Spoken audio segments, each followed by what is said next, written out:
Beda. Kalau Bapak Ibu ketakutan sama daging kambing,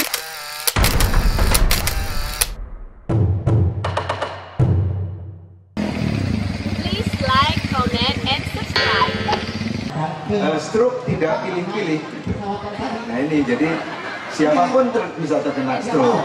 Ini pentingnya tentunya dalam kesempatan ini saya yakin ini salah satu kita menggelorakan, mengkampanyekan untuk selalu perang terhadap stroke, selalu mari mengajar untuk jangan terkena stroke dengan melakukan pencegahan yang baik.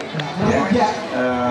Jangan kira kita yang merasa sehat tidak punya risiko gitu ya. Nah, ini yang sangat penting kita harus sampaikan pada siapapun gitu. Mari kita harus selalu mengecek dengan baik untuk cek kesehatan ya, cek kesehatan, tensi, nadi, terus parunya, napasnya baik atau tidak. Itu yang paling gampang dicek tiap hari. Gitu. Tensi terutama yang tiap hari kita cek.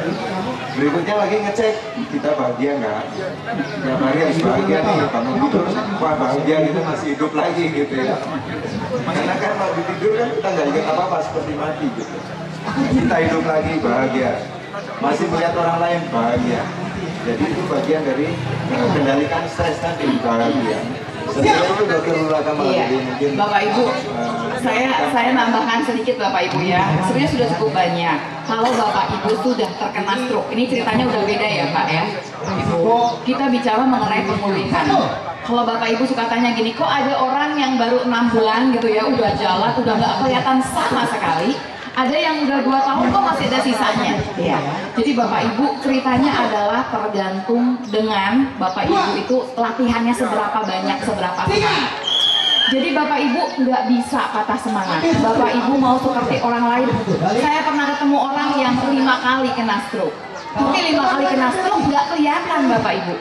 Ada juga yang sama sekali tidak bisa bangun. Sama sekali Bapak Ibu betul-betul tiduran aja. Tapi sekarang sudah bisa lomba lari.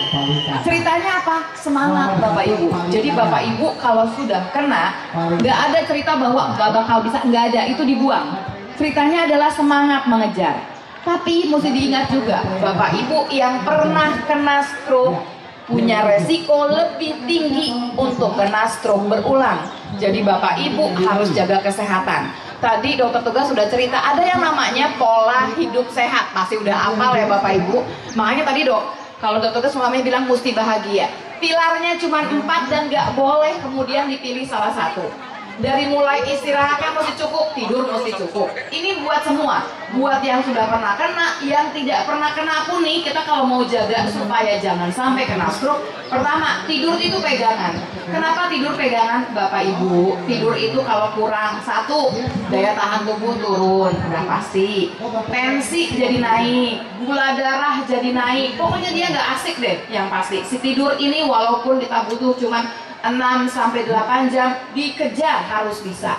Yang masih muda, yang rasa barangkali tidur cuma 4 jam juga bangunnya enak-enak aja, nggak bisa Bapak Ibu, tetap aja berhutang dengan tubuh kita. Itu yang pertama. Yang kedua, olahraga. Walaupun Bapak Ibu di kursi roda, tetap ada olahraganya. Malah Bapak Ibu mesti lebih semangat lagi supaya mengejar. Bisa nggak balik? Nggak ada yang nggak bisa Bapak Ibu. Jadi nggak ada batasan yang mengatakan oh setelah 3 tahun nggak bisa begitu. Bapak Ibu tergantung sama Bapak Ibu semangatnya seperti apa. Ya, olahraga ini untuk semua. Yang ketiga adalah tadi pola makannya mesti seimbang. Seimbang nih begini loh Bapak Ibu. Kan kita ngafalin oh ada karbohidrat, ada lemak, ada protein, tapi seimbang untuk kita masing-masing. Bapak Ibu udah pernah kena stroke ceritanya beda dengan misalkan yang nggak pernah kena stroke. Bapak Ibu umurnya berapa, olahraganya apa, kerjanya apa, beda sama orang yang diem aja di rumah duduk kebanyakan, beda. Kalau Bapak Ibu ketakutan sama daging kambing, sebetulnya nggak usah repot Bu. Daging kambing sebetulnya adalah daging yang kolesterolnya paling rendah. Tapi Bu, nggak boleh pakai lemaknya. Jadi begitu ada lemaknya Bu, nggak ada. Beda semua jadinya. Jadi Bapak aja misalkan gini, kita ngelihat ayam kan oke sebenarnya. Kalau dimakan pakai kulitnya, ceritanya beda. Sama Jadi, bumbu ya? Iya. Bumbu lagi. Belum lagi bumbunya dan macam-macam. Waktu digulai, santannya di sana banyak, ceritanya juga beda.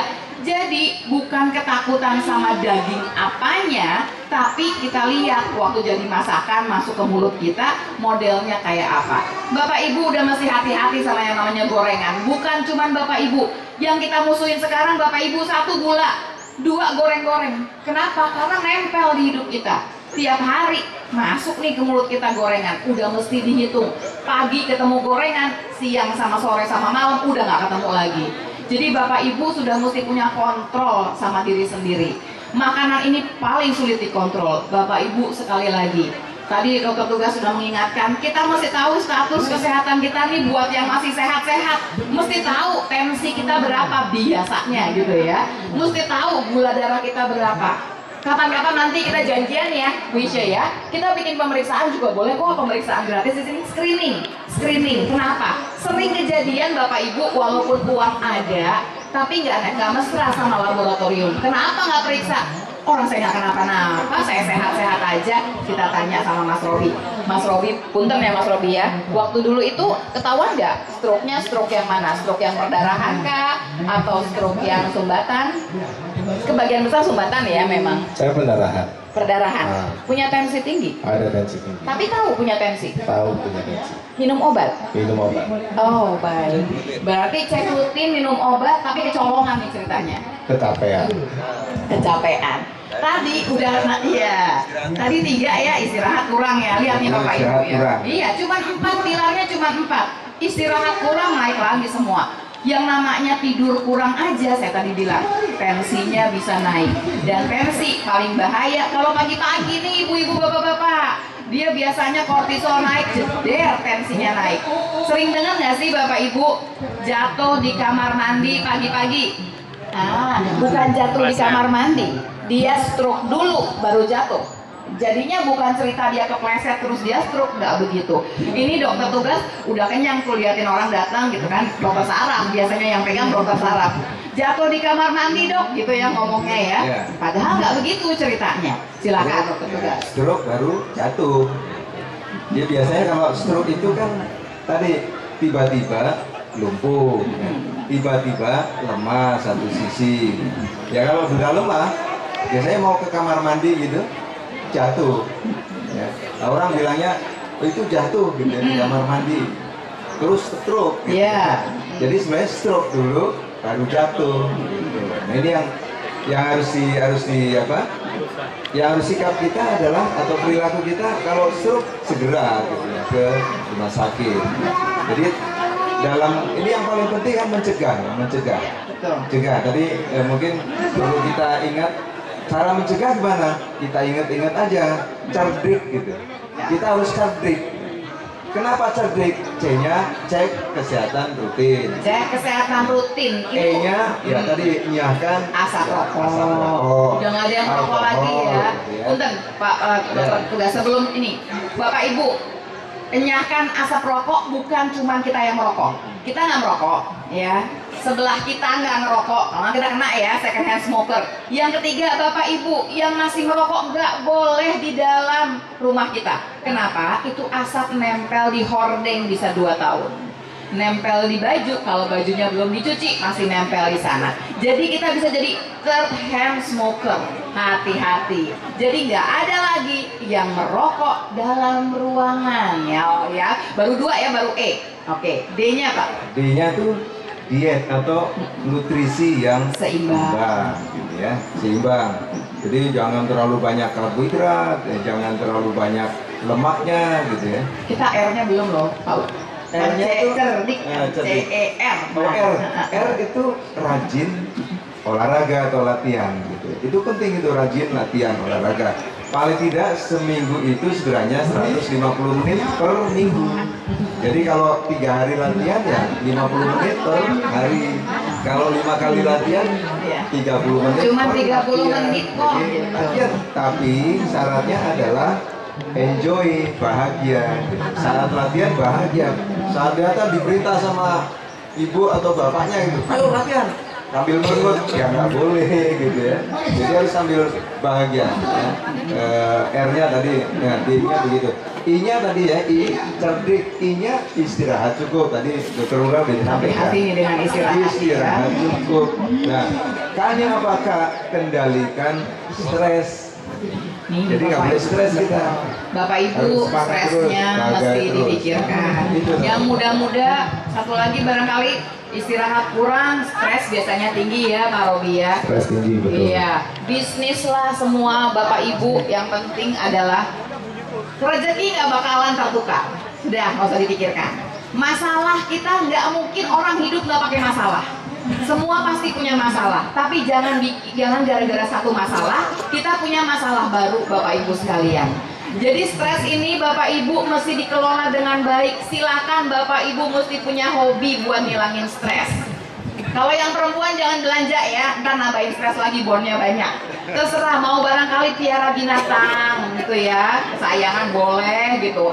Atau apa sih, jalan-jalan, ngobrol sama teman. Olahraga termasuk pilihan untuk menghilangkan stres. Jadi Bapak Ibu, stresnya harus dikelola dengan baik. Iya, dan yang penting ya kalau sudah terkena stroke begini, ini memang sangat penting ini bikin komunitas gitu. Iya, saling menyemangati. Saling menyemangati, Iya. saling berbagi gitu ya, berbagi. Kami melihat waktu itu di Jogja, di Semarang ya, komunitas-komunitas stroke gitu, dan di Jakarta juga. Ternyata yang punya komunitas itu pemulihannya jadi lebih cepat. Iya. Ini yang penting karena saya pikir stresnya juga berkurang. Betul, bisa sambil membagi gitu. apa ya, Unek-unek sambil ya, unek-uneknya bisa disampaikan gitu. curhatnya bareng-bareng, sambil berbagi tips sama trik. Oh begini aja supaya lebih mudah. Jadi teman-teman yang sudah kena stroke ini gitu ya, pemulihannya dikejar dengan punya grup. Bapak Ibu jangan berpikir bahwa oh terang aja kalau Mas Robi kan masih muda, makanya bagus nih hasilnya. Tidak tergantung sama umur. Sedikit bocoran dok. Boleh. Saya divonisnya nggak bisa jalan dok. Nah itu. Sama dokter divonis saya nggak jalan lagi. Nah, nggak terima tapi kan Nggak buat terima. apa ini? Iya. Harus Iya. bisa jalan. Kalau Yang- istri saya gimana nanti ya? Yang menentukan kan bukan dokternya. Dokter cuma bisa kasih data. Yang menentukan diri kita sendiri. Ada Tuhan kok yang akan bantu kita. Jadi yang paling penting di sini nggak boleh patah semangat. Itu yang paling penting. Setuju.